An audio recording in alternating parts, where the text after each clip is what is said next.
Chamber of Commerce in China, Mr. Dominic Wentmer, who is also the Director of Foreign Affairs in the newly opened Sino-Swiss Technopark in Chongqing's Liangjiangniu area. And we also have here with us iChongqing's Editor-in-Chief for Culture and Tourism, Mr. Whitmer. I have a few questions for you about the China-EU Comprehensive Agreement on Investment, or the CAI, and the ongoing Chongqing 2 sessions. First of all, we all know that the Chinese President Xi Jinping met with European leaders late last year, and they jointly announced the completion of the CAI negotiations as scheduled. So, in what ways do you think the CAI will boost collaboration between EU and Chinese companies, and how will it benefit your chamber's development and operation in Southwest China, especially here in Chongqing? Okay, yeah. First of all, thank you very much for giving me the opportunity to give this interview on behalf of the European Union Chamber of Commerce here in Southwest China. Regarding your first question, we from the Chamber are very pleased and highly welcome that a political agreement has been reached on the long-discussed comprehensive agreement on investment between the European Union and China. What exactly the agreement will mean for European companies already in China, as well as for those that will enter the Chinese market in the future, remains to be seen. But at the moment, we are still waiting for the details of the agreement to be made public. And of course, one needs to understand that the agreement will not come into force until the final legal texts are developed and then ratified by both sides. So there's still a lot of work ahead, which we expect to be concluded sometimes during the French presidency to the European Council in 2022. However, from what we already do at the moment, we do expect that the agreement will be highly beneficial for collaborations between EU and Chinese companies, in particular in 3 very important areas. First, the agreement will provide better market access for European businesses, especially in the automotive, IT, healthcare, and financial sectors. Second, the agreement will create a more level playing field with regards to more transparency on subsidies, more equal treatments of private and state-owned enterprises, and prohibition of technology transfer. And third, the agreement will push forward EU collaboration on the achievement of important sustainable development goals, such as goal number 8 on employment, decent work, and social protection, and goal number 13 on climate action. So overall, we are convinced that the comprehensive agreement on investment between the EU and China will improve bilateral relations in general, but also show the world that constructive engagement with China can produce highly positive results. Okay, it's very interesting. You mentioned creating a level playing field in China with eased market access for European companies.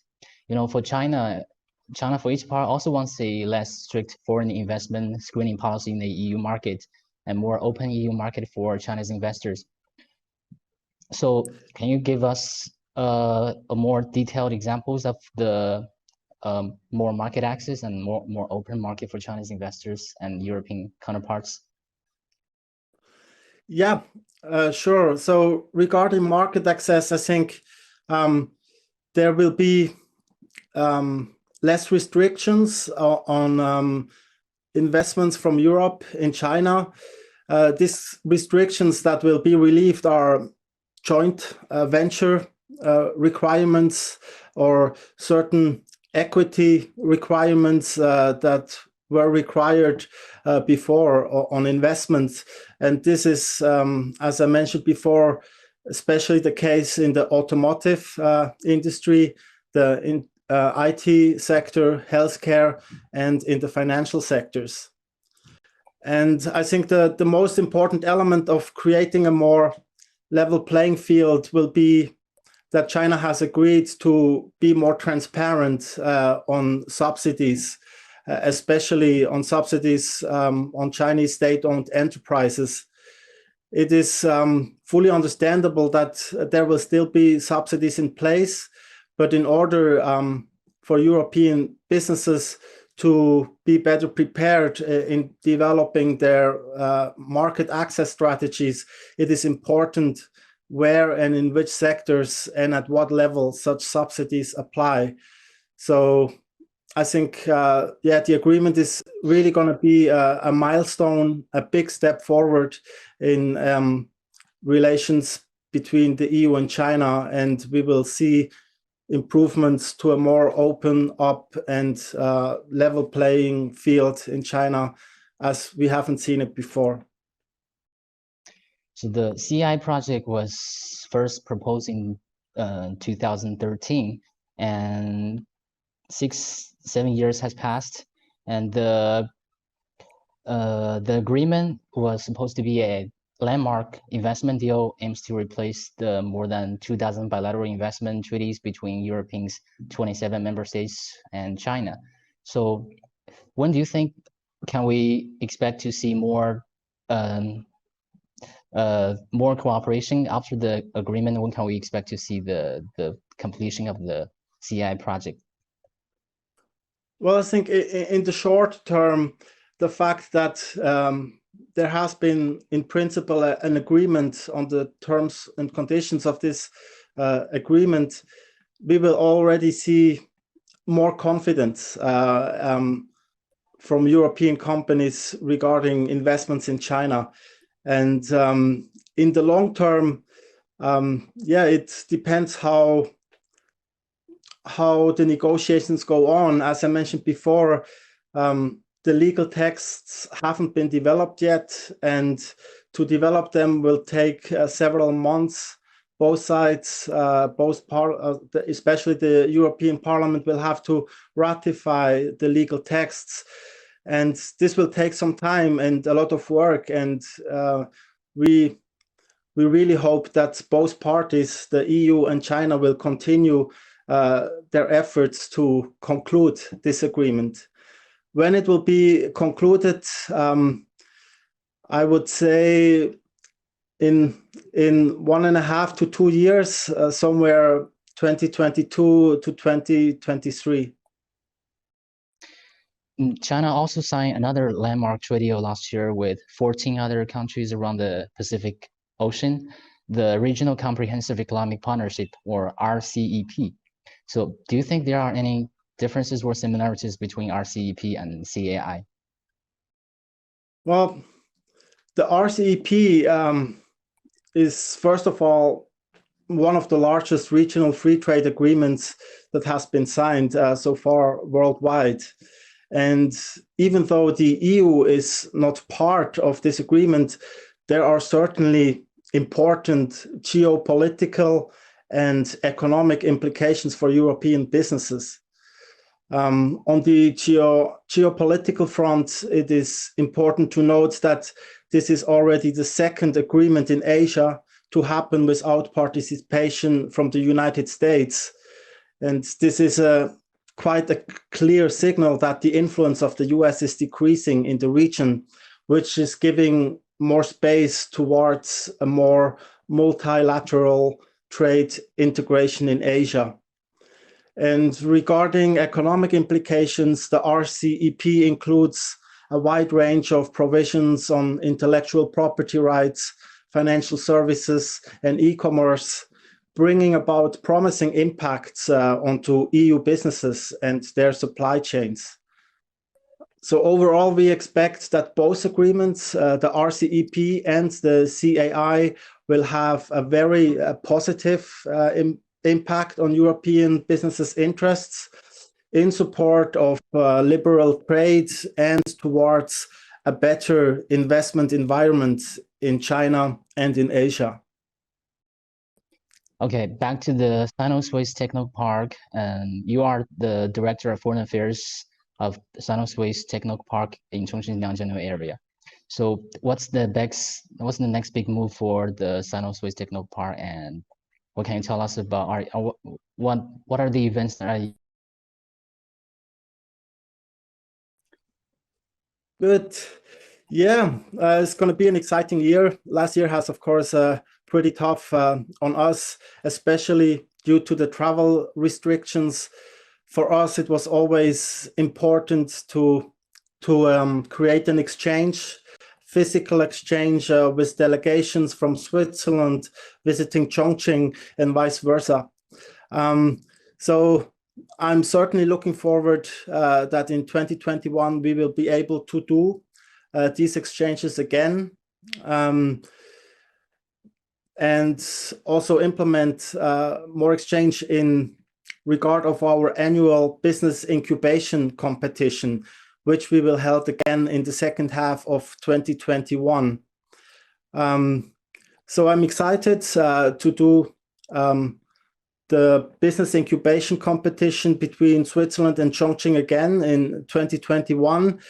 And I'm even more excited that due to the success we had over the past years with this competition, we will be able to expand the competition also to Germany. So in 2021, for the first time, we will also launch a Sino-German business incubation competition where we will recruit technology startups and SMEs from Germany and give them the opportunity to engage with investors, potential partners here in Chongqing, and make the big step forward and choose Chongqing as a starting base for their future business activities in China. Okay, as you've probably heard, Chongqing, here in Chongqing, currently we are holding the Chongqing 2 sessions, namely the 4th annual plenary session of the 5th Chongqing Municipal People's Congress and the 4th plenary meeting of the Chongqing Committee of the CCPCC. Do you know anything about the Chongqing 2 sessions, and do you have any expectations for this year's event? Well, here I think I will talk again on behalf of the European Chamber. We do know that the Chongqing 2 sessions are very, very important meetings that are held every year. And we also know that the most important topics in the agenda of the 2 meetings in 2021 are to review and approve the outline of China's 14th five-year plan, as well as to discuss, of course, domestic implementation of related economic, industrial, and financial policies. So from the Chamber's point of view, there are several expectations that we have from the 2 sessions in Chongqing. I think one that is quite important, or at least currently widely discussed, is the issue with the new dual circulation strategy. From the Chamber and on behalf of our member companies in Chongqing, we hope that from the 2 sessions, we will get a more clear understanding on what the dual circulation strategy will mean for our companies.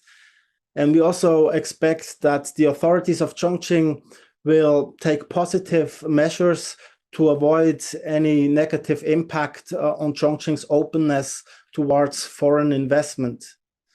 Furthermore, we hope that the Chongqing 2 sessions will take into consideration the recommendations of our past Southwest China position paper, and also the content of the concluded negotiations on the EU-China Comprehensive Investment Agreement we talked about earlier, in particular towards better market access, an improved level playing field, and sustainable development.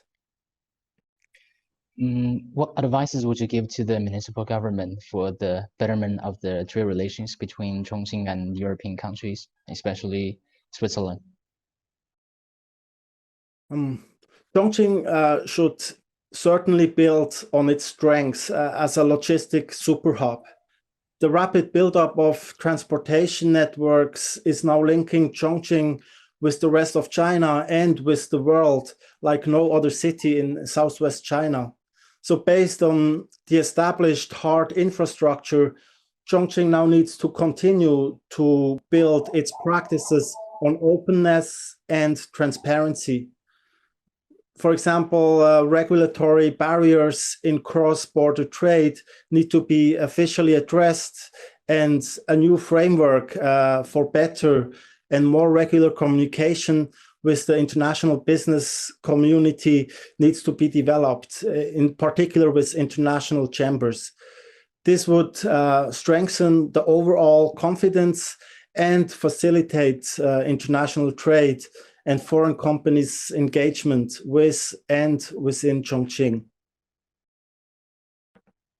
Okay, we've talked a lot about the expectations and what we can look forward to in the coming year. And can you give a brief introduction? What's your impression of Chongqing's business environment? Are there any difference between the other cities you've been to? Well, over the past 2 decades, Chongqing has done a significant job on the implementation of the central government strategy to develop the western regions of China. Since 2000, the municipality has successfully concluded huge investments in related infrastructure projects. For example, the construction of more than 3,000 kilometers of new motorways, 5 high-speed railway connections, 2 new airport terminals, the Ushio cargo train connection to Germany, and the huge container port facilities on the Yangtze River. So the overall business and investment environment here in Chongqing for foreign companies is very favorable, especially from a logistics point of view, but also in regard of available preferential policies for foreign investors. And this is actually clearly supported by the results of the European Chamber Annual Business Confidence Survey, where more than 80% of local member companies are considering to expand their current operations here in the southwest of China. Okay, that's basically everything I wanted to ask. Do you have anything else you would like to share with us? No, thank you again for this very interesting interview, and I hope I was able to answer the questions to your satisfaction. Okay, thanks for your time. Thank you. Have a good day.